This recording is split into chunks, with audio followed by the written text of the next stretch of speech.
Assalamualaikum Sobat Football United. Ringan amatiran ala gue. Manchester United sukses menahan Liverpool, tim yang menurut gue lebih diunggulkan, tim yang lebih stabil, tim yang faktanya saat ini sedang berada di perburuan gelar juara. Di sisi lain Manchester United terlalu banyak ketidakstabilan, terlalu banyak pemain yang cedera, terlalu banyak ketidakkonsistenan di musim ini, bahkan masih tertatih-tatih.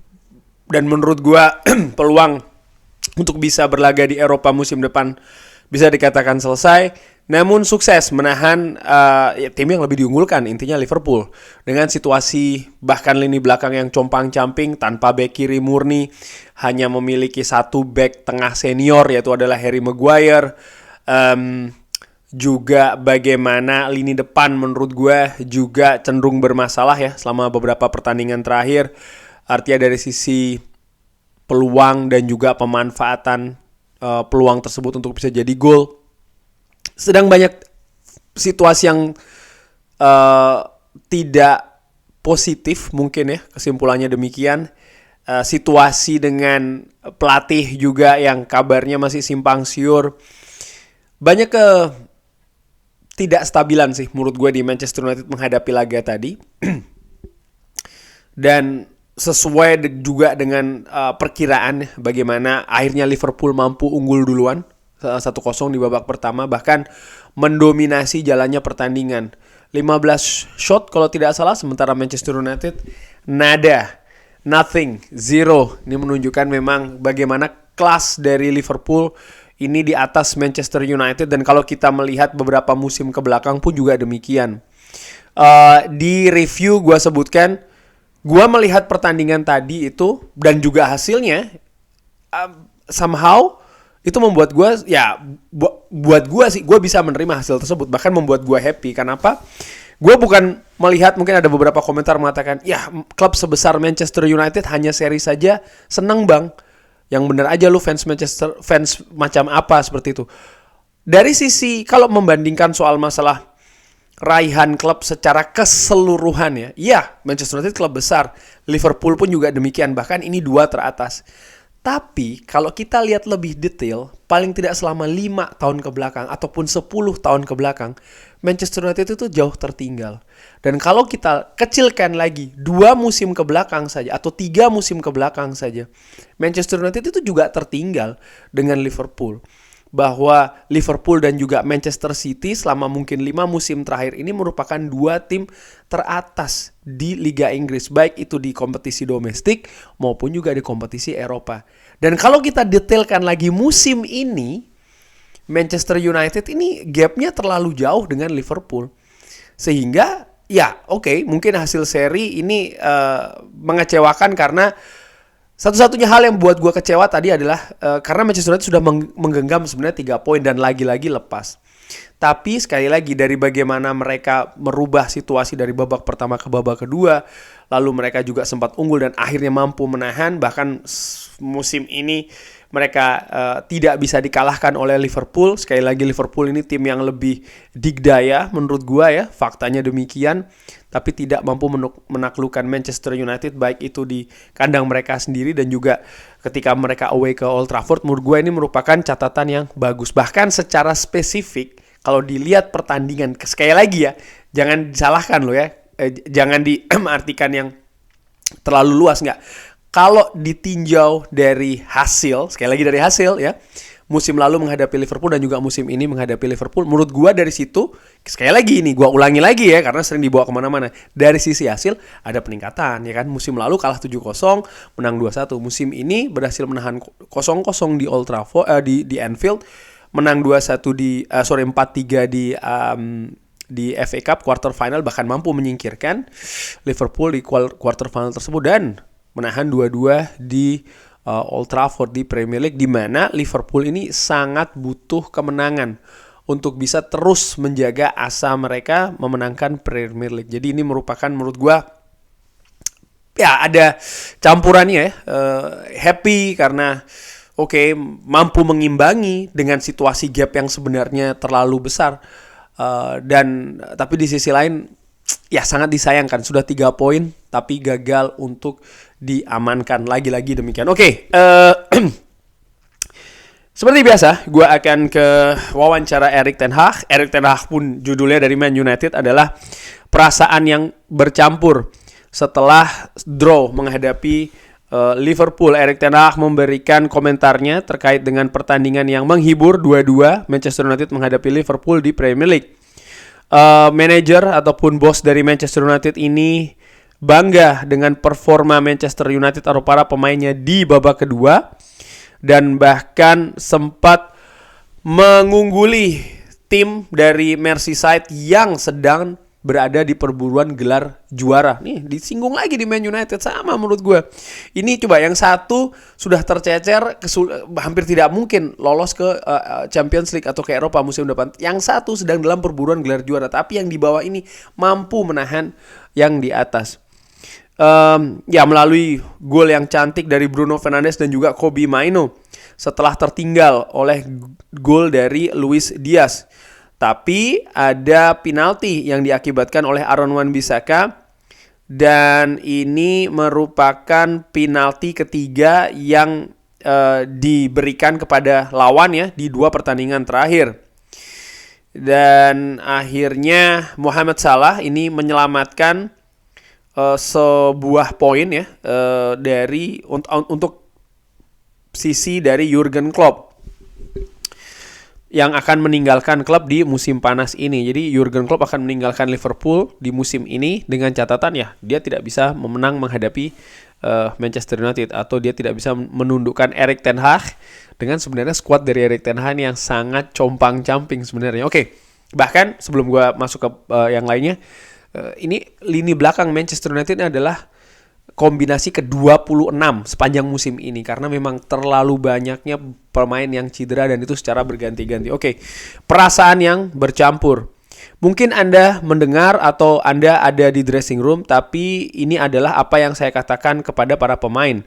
Perasaan atau emosi yang bercampur. Di satu sisi saya sangat kecewa. Lagi-lagi kita melepaskan ya sebuah kemenangan dengan membuat sebuah kesalahan yang tidak pintar. Seperti di hari Kamis, seperti di hari Sabtu. Dan kita kehilangan 7 poin di 1 pekan.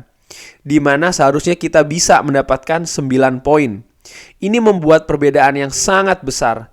Di sisi lain, saya bangga terhadap tim ini. Dan kita juga memiliki pemain muda yang datang dan memberikan performa dan bisa bermain di level ini dan menunjukkan masa depan Manchester United ini sangat cerah. Ini seperti gue katakan tadi di awal. Ini mix ya, artinya bercampur perasaan. Ada senangnya juga ya, termasuk juga pemain muda itu berkembang, sepakat gue. Tapi di sisi lain ya benar juga sih yang dikatakan Erik ten Hag.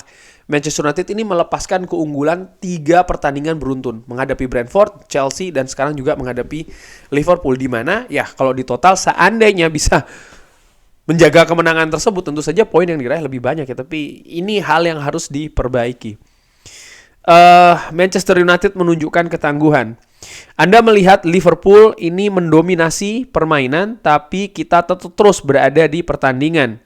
Dan di momen-momen yang tangguh, kita kehilangan atau kita kalah duel. Dan kita juga kalah di dalam pertempuran.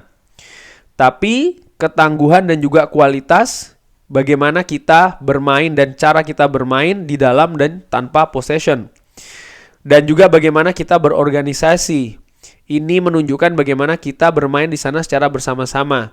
Juga ketangguhan karena ya ini sangat dibutuhkan di babak pertama ketika kita tidak banyak memenangkan duel-duel dan kita justru terpukul. Kita ini betul-betul diacak-acak oleh Liverpool. Para pemain muda kadang-kadang terlalu juga menerima hal yang berlebih ya. Tapi di babak kedua mereka berkembang dan Anda bisa lihat improvement atau perkembangan di dalam kepercayaan, dan mereka yakin kalau kita sebenarnya bisa mendapatkan sebuah kemenangan. Menyinggung tentang gol pertama yang tidak disahkan, kita memiliki momen di babak pertama. Kita memiliki peluang yang sangat bagus ketika Alejandro Garnacho ini offside tipis. Tapi ya sebenarnya bolanya ini harusnya datang lebih awal, atau timing dari Garnacho harusnya bisa agak lebih lambat sedikit ya. Liverpool mendominasi dan memiliki beberapa peluang, tapi mereka tidak bisa memanfaatkan peluang-peluang mereka, dan setelah babak pertama kita bisa memperbaiki sesuatu dengan momentum-momentum yang lebih tegas. Iya, di babak pertama begini. Ketika Manchester United di quarter final FA, mereka mencetak gol dulu melalui Scott McTominay kalau tidak salah di menit ke-10, dan itu menurut gue memberikan perbedaan yang tegas pada saat itu di quarter final. Di pertandingan tadi, Manchester United sebenarnya akan lebih mungkin akan lebih enak di babak pertama, terutama kalau mereka mampu memanfaatkan peluang di 5-10 menit awal, di mana mereka sebenarnya punya momentum tersebut. Sayangnya tidak bisa maksimalkan, tidak bisa dimanfaatkan. Satu-satunya peluang mungkin yang paling besar adalah ketika Alejandro Garnacho ya sayangnya offside, dan terakhir itu ada sebuah sundulan ya kan dari Casemiro yang memberikan crossing, tapi sayang sekali di depan gawang ada Willy Cambuala dan juga ada Rasmus Højlund yang gagal untuk menyambut umpan heading tersebut.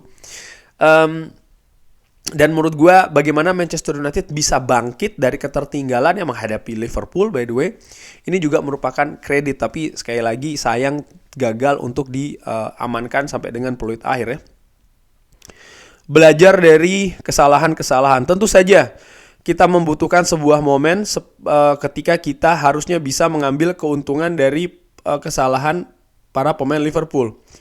Mungkin Jurgen Klopp akan mengatakan hal yang sama kalau pemain-pemain muda, kita tahu kalau mereka bisa membuat kesalahan karena mereka ini tidak memiliki pengalaman ya, dan mereka membutuhkan pengalaman tersebut. Di tim kami, pemain-pemain kita, pemain muda, mereka belajar dari babak pertama dan mereka ini memperbaiki di babak kedua. Ya, Kobbie Mainoo, Willy Cambuala sempat juga ada kesalahan kayaknya di babak pertama, tapi dia mampu perbaiki, dan di babak kedua mereka tampil lebih tangguh. Di samping juga gue melihat ada perubahan taktik tentu saja dari Erik ten Hag, bagaimana dia menempatkan Casemiro lebih ke belakang dengan membatasi tidak sampai maju ke depan, lalu menukar posisi Kobbie Mainoo dengan Bruno Fernandes, dan menurut gue ini sangat efektif, bahkan akhirnya mampu memberikan perubahan di lini tengah dan juga depan Manchester United. Lalu bahkan juga membuat Manchester United sempat unggul ya kan 2-1. Kebobolan gol penalti. Ini hampir sama seperti hari Kamis. Tapi di hari Kamis itu sebenarnya bukan penalti. Dan saya ingin melihat kalau sebenarnya ini sebuah penalti, tapi menurut saya ini merupakan keputusan yang tepat. Saya tidak setuju dengan hal tersebut. Gua nggak sepakat. Karena ada sebuah rekaman ya, ini dia. Bisa dilihat kalau ternyata nyaris sebenarnya tidak ada kontak dengan Harvey Elliott. Mungkin Sobat Football nanti juga bisa melihat di rekaman-rekaman yang lain. Kalaupun ada pun juga sangat minimal sekali. Kalau menurut gue bahkan tuh sebenarnya tidak ada kontak ya. Tapi sayang sekali tidak di VAR. Sekali lagi gue juga tidak tahu kenapa tidak di VAR ya. Ya akhirnya kebobolan 2-2. Tapi gue juga menilai, terlepas dari itu apakah kena kaki dari Aaron Wan-Bissaka atau tidak, bagaimana keputusan Aaron Wan-Bissaka yang melakukan tackling di dalam kotak penalti di menit-menit yang krusial seperti itu juga agak terlalu sembrono menurut gue ya, di mana lini belakang Manchester United juga banyak orang di sana, banyak pemain di sana. Seharusnya mungkin dia bisa mengambil keputusan yang berbeda, tapi ya ini sudah terjadi. Kita akan terus berjuang. Erik ten Hag mengatakan, saya tidak tahu kalau peluang ke Champions League ini telah hilang. Kita akan terus berjuang. Kita harus melihat apa yang kita bisa, apa yang harusnya kita bisa, dan memenangkan semua pertandingan, 3 pertandingan di pekan ini. Brentford merupakan penampilan kita yang buruk. Kita tidak layak menang di sana. Tapi di 2 pertandingan lainnya, ketika Anda berada di posisi menang, dan Anda layak di dalam momentum tersebut, berada di posisi memenangkan ya, Anda harusnya bisa mengambil kemenangan, dan itu akan membuat sebuah perbedaan. Kita akan berjuang untuk semua poin, dan kita akan lihat di mana kita akan berakhir. Sekarang sangat jelas kalau kita ini sangat jauh di belakang, tapi kita akan terus berjuang untuk setiap poin. Ya, mentalitas seperti ini menurut gue yang dibutuhkan oleh Manchester United. Dalam sepak bola tentu saja ada juga yang namanya faktor ketidakberuntungan, ya kan, faktor kesalahan, faktor yang tidak konsisten. Maksud gue ketika menghadapi Chelsea dan juga menghadapi Liverpool, bagaimana Manchester United dinamikanya sangat naik turun, bahkan mereka sempat menggenggam 3 poin tapi mereka lepaskan. Ada faktor kesalahan mungkin dari wasit, ya kan, ketidakberuntungan juga mungkin dari sisi Manchester United seperti jatuhnya Diogo Dalot yang mengakibatkan penalti, ya kan. Hal-hal demikian merupakan bumbu dari sepak bola. Tapi menurut gua saat ini katakanlah Manchester United ini peluangnya semakin kecil, tipis, bahkan menurut gue sudah hilang ya dari untuk bisa mendapatkan tiket Liga Champions. Yang gue harapkan adalah ya pemain tetap karakter tetap keluar, mereka tetap ingin bermain lepas, mereka tetap ingin mempersembahkan kemenangan dan juga poin demi poin dari setiap pertandingan Manchester United. Mentalitas seperti ini menurut gue yang diperlukan saat ini.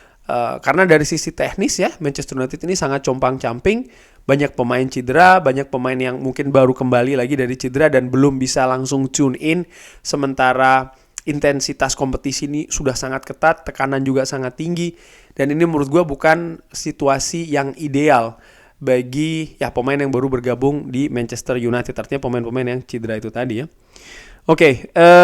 Wembley ini ada di depan mata. Kita harus terus berjuang dan kita harus lebih cerdik di momentum-momentum yang penting. Di tendangan pojok dan juga di free kick tetap harus terus berada di posisi yang tepat, dan kalau kita ingin mendapatkan sesuatu musim ini masih positif, kita akan ke semifinal menghadapi Coventry City dan kita akan terus berjuang untuk setiap poin dan kita akan melihat di mana kita akan berakhir musim ini. Ya, itu tadi konferensi pers dari Erik ten Hag ya. Ya, gua pun juga demikian, ada seperti yang gua katakan di awal ya, ada perasaan senang, ada perasaan juga tidak senang. Sekali lagi kalau melihat ya ini Manchester United klub besar, klub raksasa, tapi kenapa seri saja sudah senang? Ya dari sisi sejarah panjang memang betul. Tapi kalau sekali lagi dilihat 10 tahun belakangan ini Manchester United ada di mana, Liverpool ada di mana, 5 tahun belakangan ini Liverpool ada di mana, Manchester United ada di mana, musim ini Liverpool ada di mana, Manchester United ada di mana. Dari situ gue melihat ya Manchester United dengan hasil tadi ya ini bukan hasil yang buruk sih sebenarnya, mampu menahan tim yang sedang berada di perguruan gelar juara, di mana Manchester United sendiri pun juga skuadnya compang-camping, performanya juga sangat compang-camping, bahkan yang satu mengincar gelar juara, yang satu nampaknya sudah sulit untuk bisa masuk ke zona Eropa. Itu memperlihatkan bagaimana besarnya gap saat ini antara Liverpool dan juga Manchester United, yang menurut gue juga saat ini masih dalam tahap proses paling tidak untuk bisa kembali lagi ke masa jayanya dan tidak ada yang namanya hal instan.